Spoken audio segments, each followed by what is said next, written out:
just to start off, have you guys ever got a gift for Christmas that you just didn't like, that you didn't really want?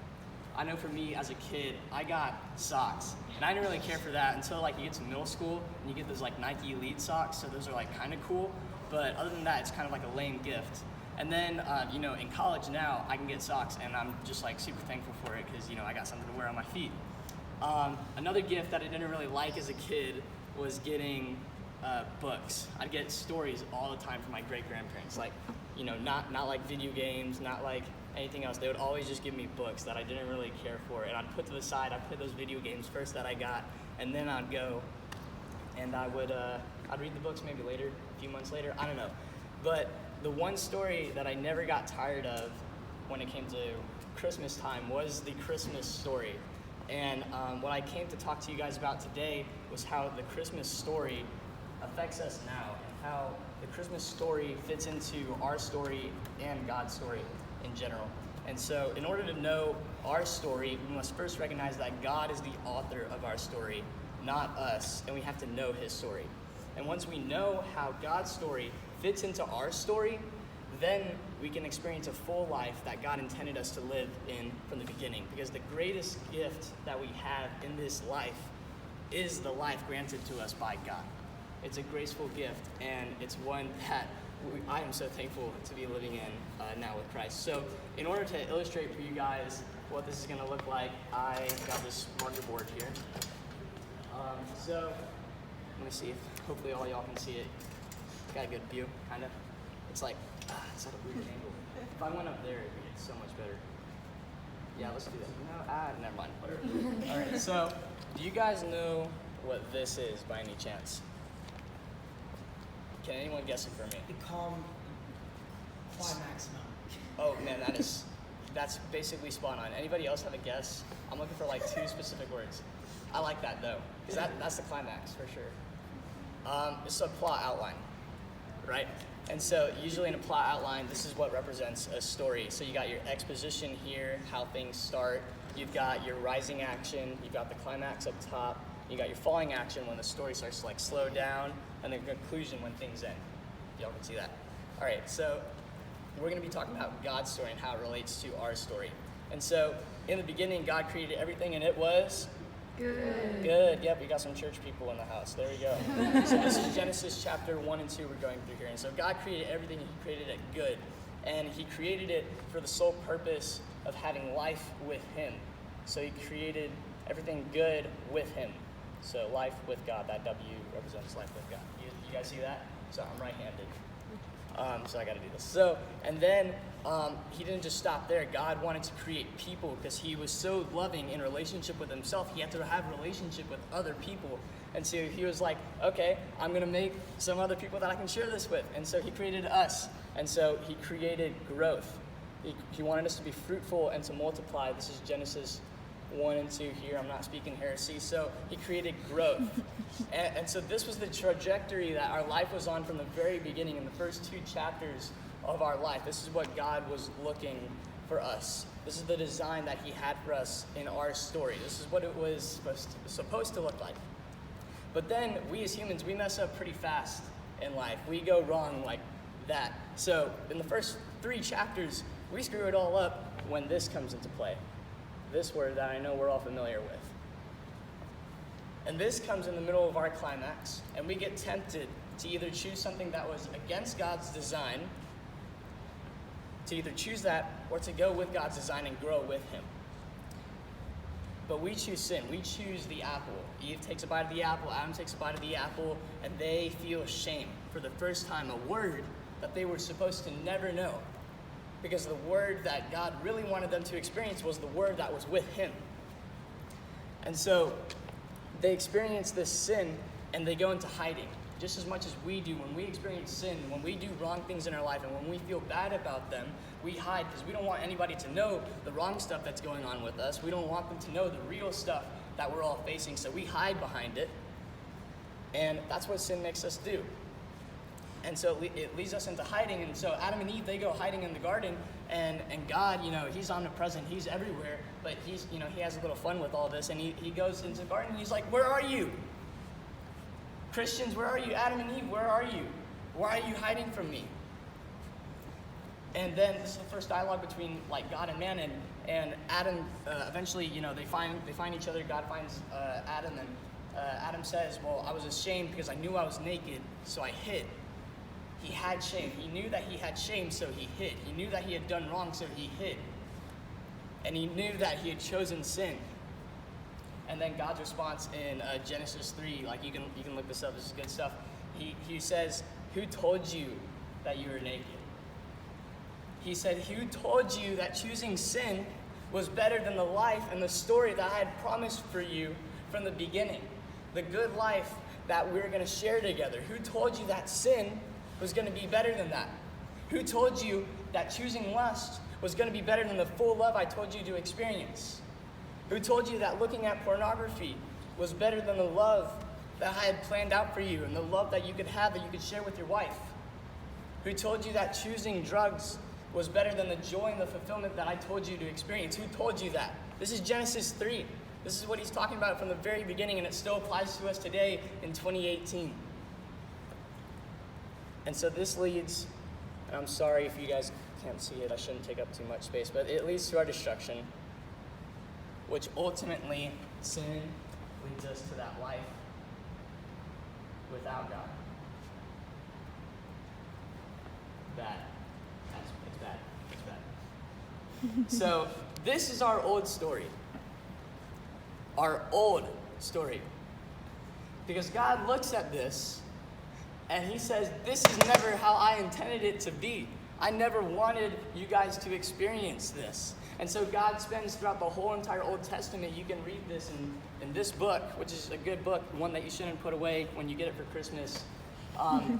But this is a book that you should read, because in the Old Testament, it's all about God going back to try to be with his people again and make that relationship happen again. But we keep, in our climax, we keep choosing what?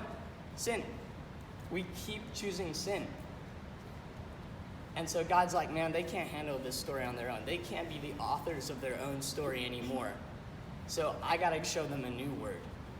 And so God comes in, and he goes in just like he always does at the right time in the middle of our stories. And he shows up in big ways. That's a really crooked cross, but we're just going to go with that right there. But he interjects right in the middle of our story. And once he literally crosses out sin, all this starts to fade away. All this starts to fade away. Because the cross defeats sin. Jesus coming into the world, this is what Christmas is all about. I'm going to read you a verse that explains this. But it reestablishes our relationship with God. And to tell you more about this relationship with God, if you guys have your Bibles, we're going to be reading in Galatians chapter 4, verses 3 through 7.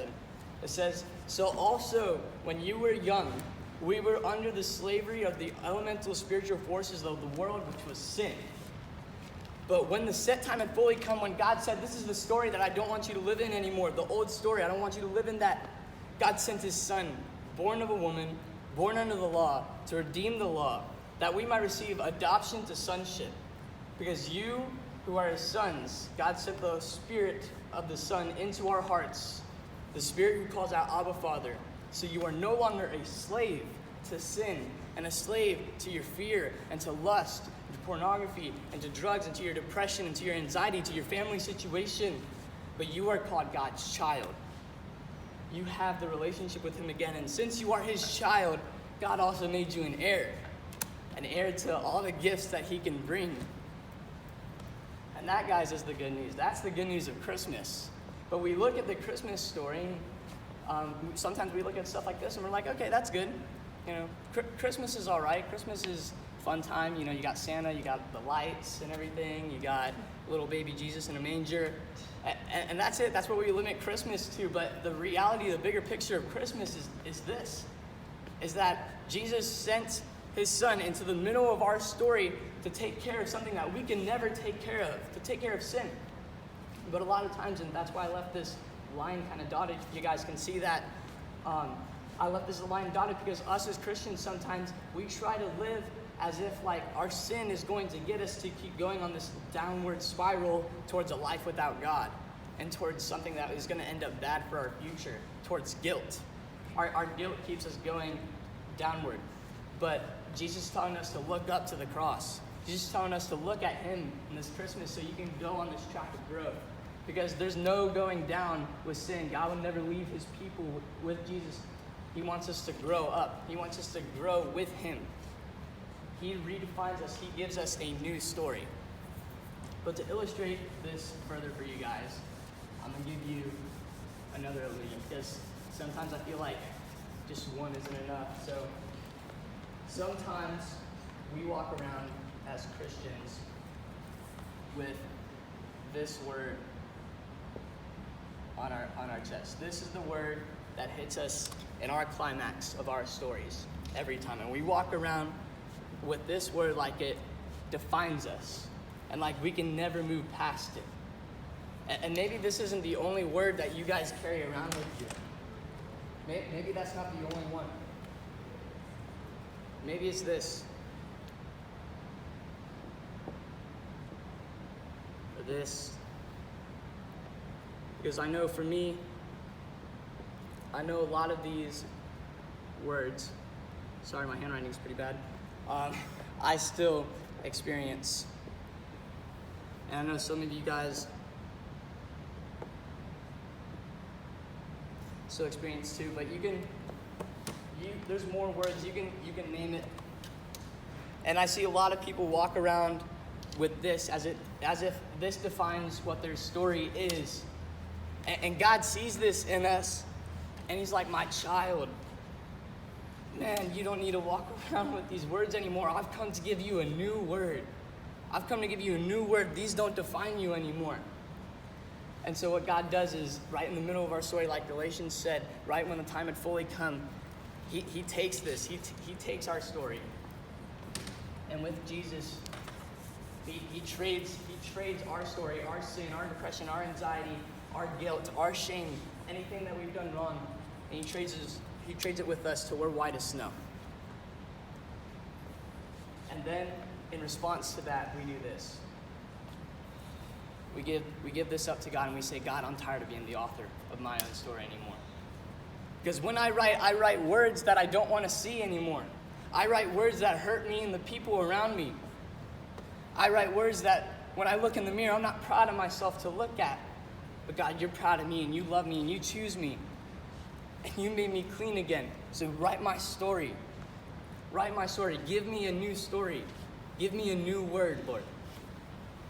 And guys, today, no matter what place you're in your Christian walk, whether you're a believer for 19 years, whether you're a believer for just today, if you've never accepted that this is the story that you get not just on Christmas, but every day, I want you to know that the Christmas story, guys, Jesus coming in is a reality and a story that you can live in every day. And that God's story can consistently meet and constantly meet your story every day.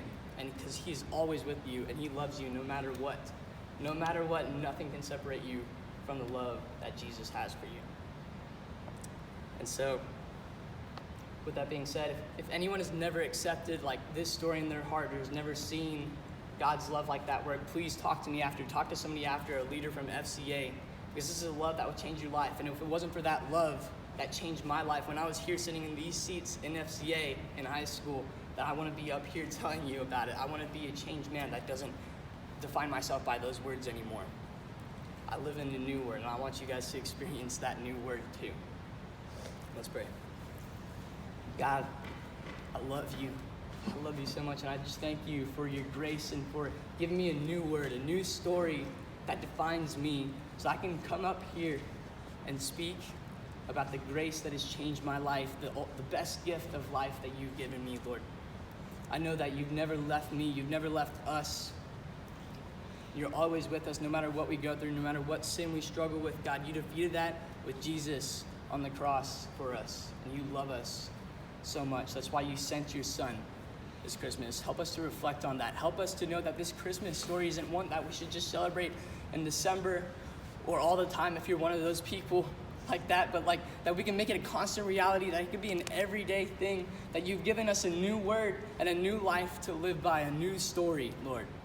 Help us to have our story fit into your story and use us, God.